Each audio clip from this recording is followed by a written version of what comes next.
The Vietnam War. A major Cold War conflict between the U.S. and Soviet Union lasted from 1955 to 1975. The conflict was a proxy war, with North Vietnam supported by the Soviet Union and China, and South Vietnam by the U.S. and anti-communist allies. The conflict spilled into the Laotian and Cambodian civil wars, which ended with communism in 1975. The U.S. increased military presence without declaring war, leading to the Tet Offensive in 1968. The war resulted in the deaths of 970,000 to 3 million Vietnamese soldiers and civilians, as well as the Cambodian genocide and the Cambodian-Vietnamese War. The war resulted in almost 60,000 United States Armed Forces deaths and 3,000 United States Armed Forces deemed as either missing or were prisoners of war.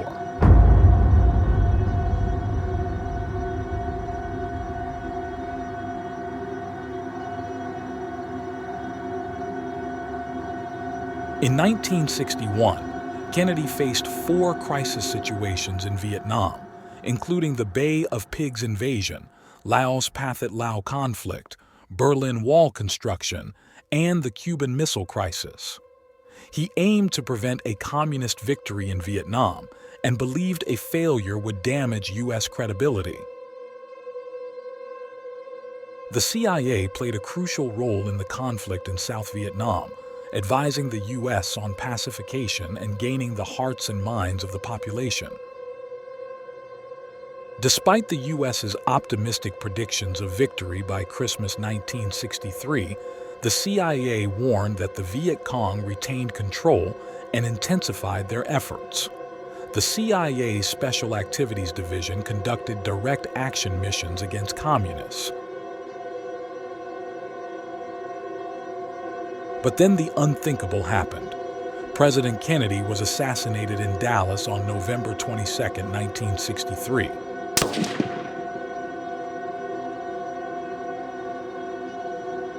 President Kennedy's assassination in 1963 led to Vice President Lyndon B. Johnson focusing on Vietnam policy after becoming president. He inherited a deteriorating situation in South Vietnam and defended the South with strength and determination. President Johnson believed an air war would weaken the Viet Cong, based on findings from Rand's Viet Cong Motivation and Morale Project. The Military Revolutionary Council, led by General Duong Van Minh, was overthrown in 1964, causing persistent instability in the military. In August 1964, USS Maddox, an intelligence mission along North Vietnam's coast, damaged torpedo boats. The National Security Council recommended a 3-stage escalation of bombing of North Vietnam, including Operation Rolling Thunder and Operation Arclight. The bombing campaign aimed to force North Vietnam to cease support for the Viet Cong and bolster South Vietnamese morale. The Viet Cong and PAVN in Vietnam, including Laos, were targeted by the U.S. in aerial campaigns, aiming to prevent the collapse of the Royal Central Government and deny use of the Ho Chi Minh Trail. Following the Gulf of Tonkin resolution, Hanoi expanded the Viet Cong and sent North Vietnamese personnel southwards. The Viet Cong's ranks grew from 5,000 to 100,000 by 1964, with the Army's strength rising from 850,000 to nearly 1 million men. U.S. troop numbers were lower, and the war shifted into the final conventional phase of Hanoi's 3-stage protracted warfare model. The Viet Cong was tasked with destroying the ARVN and capturing areas, but was not yet strong enough to assault major towns and cities.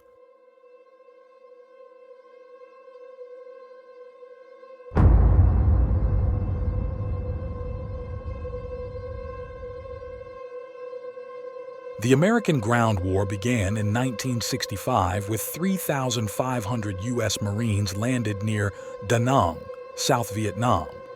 The U.S. military was largely trained in offensive warfare, but the North Vietnamese, Viet Cong, and ARVN, Army of the Republic of Vietnam units were not part of the U.S. defensive strategy.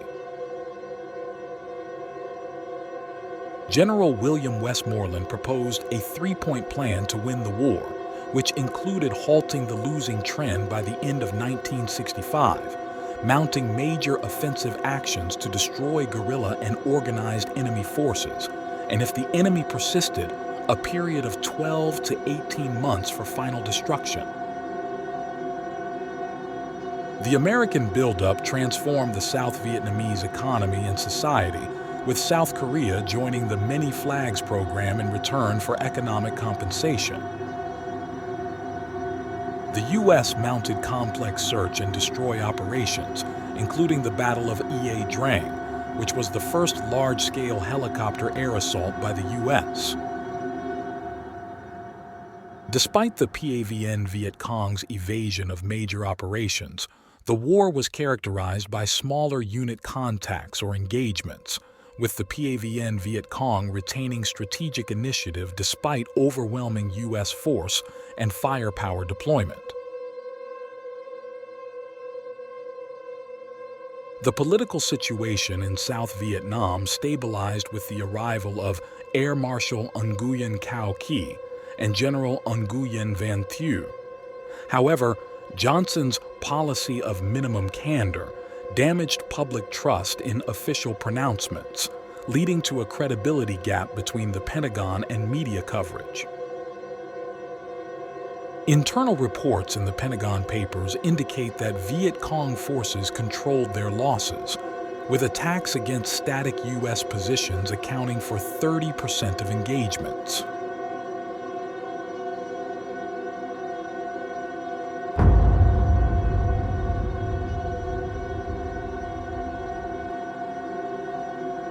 The Tet Offensive, launched in late 1967, was a diversionary strategy by the PAVN to draw U.S. forces towards the Central Highlands. The American forces were lured into the hinterlands at Dak To and Marine Khe San Combat Base, where they fought the hill fights. The Tet Offensive began on the 30th of January 1968. With over 100 cities attacked by 85,000 Viet Cong PAVN troops, including assaults on military installations, headquarters, and government buildings. The offensive constituted an intelligence failure on the scale of Pearl Harbor. Most cities were recaptured within weeks, except for Hue, which was held on for 26 days by PAVN Viet Cong troops. The first month of the offensive resulted in 1,100 Americans and other Allied troops, 2,100 ARVN, and 14,000 civilians killed. The second offensive, the May Offensive, demonstrated the Viet Cong's ability to carry out orchestrated nationwide offensives. The Cu Chi tunnels in Ho Chi Minh City were a crucial base for the Viet Cong during the Tet Offensive in 1968. These tunnels served as hiding spots, communication routes, hospitals, food and weapon caches, and living quarters for North Vietnamese fighters. The Viet Cong used bamboo traps and ventilation shafts to counter American forces and counter the growing American presence.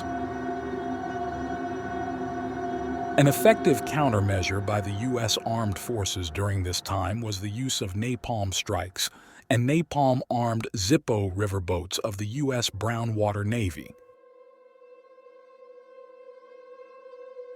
Another strategy was the use of chemical defoliants, such as Agent Orange. The chemicals were sprayed on 6 million acres of forests and crops, causing diseases, birth defects, and poisoning the food chain. Vietnamese victims have reported pain in the eyes, skin, and gastrointestinal upsets, as well as incessant fatigue and monstrous births. Studies have found a significant correlation between Agent Orange and birth defects, with spina bifida being the most common deformity.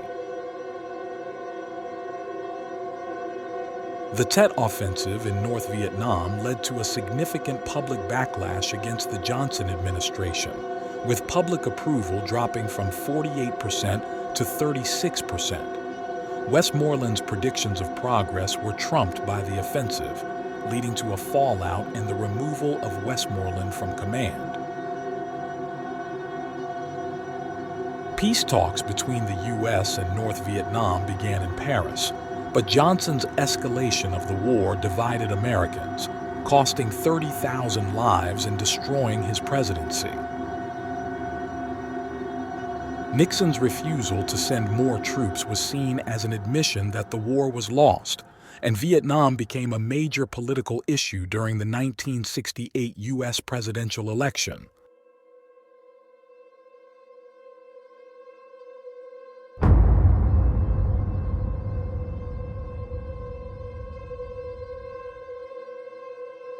The Vietnam War in South Vietnam began in 1969 with President Nixon's Vietnamization plan, which involved building up the ARVN to take over defense.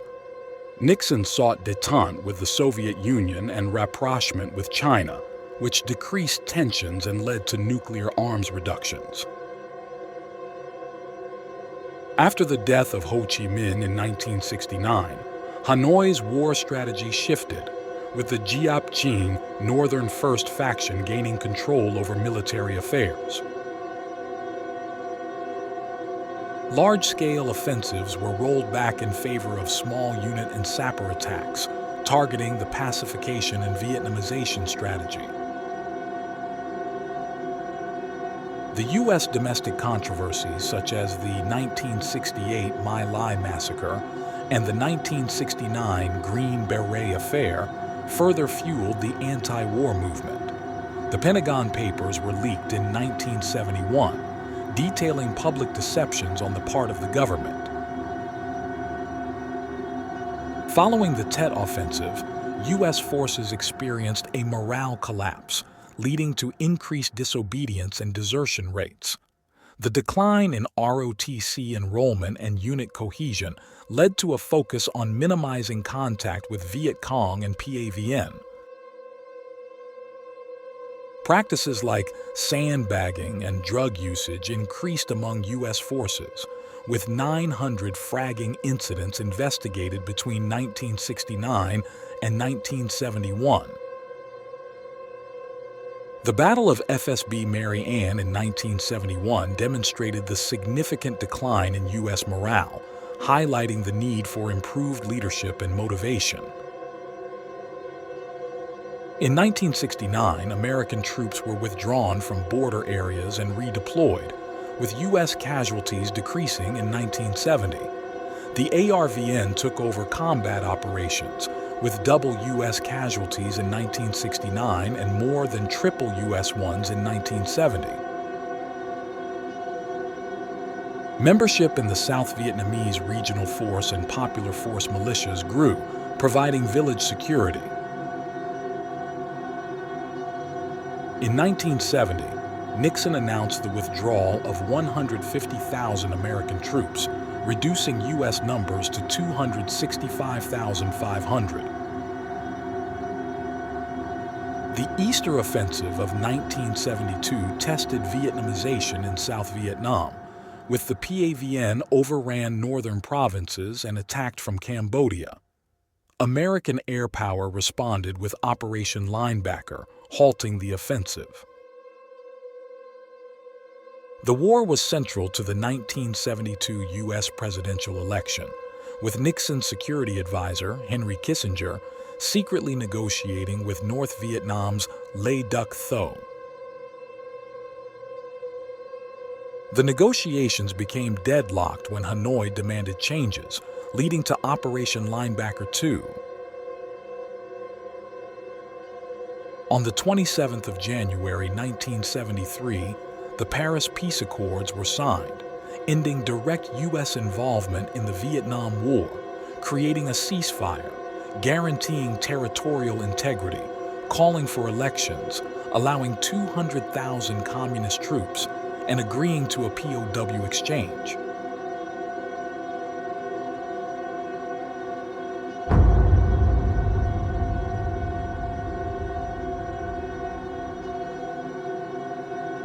The U.S. exit and final campaigns in South Vietnam from 1973 to 1975 were marked by the War of the Flags, a campaign aimed at maximizing land and population control. Nixon's statement that the U.S. would intervene militarily if North Vietnam launched a full offensive was met with unfavorable reactions from Congress and the Senate. The PAVN Viet Cong responded with a new strategy, aiming to launch a massive invasion of the South in the 1975-76 dry season. However, the war resumed in 1974, with over 25,000 South Vietnamese casualties. Congress cut financial aid to South Vietnam from $1 billion a year to $700 million, and Tran Van Tra, deputy commander of the Liber Tyon Army of South Vietnam, returned to Hanoi in October 1974, advocating for a larger offensive the next dry season. However, the fall of Phuoc Binh and lack of American response left the South Vietnamese elite demoralized. The South Vietnamese, with a significant military advantage, reassessed its strategy after a successful coup against the PAVN in 1975. General Van Tien Dung was given control of Central Highlands operations, while Pleiku should be seized if possible. However, high oil prices and rushed Vietnamization hindered asset leverage. The fall of Saigon in 1975 marked a significant turning point in the Vietnam War, with the U.S. and PAVN forces battling against the Vietnamese government. The American helicopters played a crucial role in the evacuation of South Vietnamese, U.S., and foreign nationals from the city and the U.S. Embassy compound. The operation, known as Frequent Wind, was the largest in history, as PAVN troops captured key buildings and installations. President Duong Van Minh was then escorted to Radio Saigon to announce the surrender declaration. The statement was on air at 2:30 p.m. on April 30th, 1975.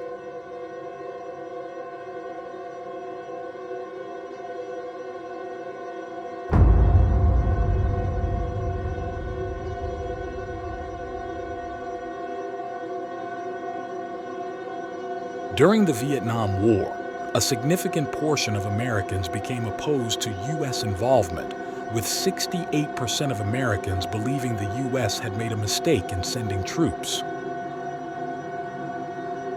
The anti-war movement, which emerged in the late 1960s, drew inspiration from the Geneva Conference of 1954 and grew popular among counterculture groups. High-profile opposition to the war turned to mass protests, including the 1968 Democratic National Convention, the Vietnam Moratorium, and the fatal shooting of 4 students at Kent State University. However, anti-war protests declined after the Paris Peace Accords, the end of the draft, and the withdrawal of American troops. So, did we need to fight against the spread of communism in a region 9,000 miles away from U.S. soil?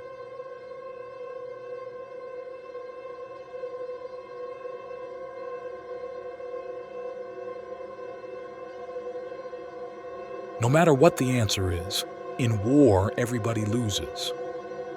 And we paid the biggest price of them all.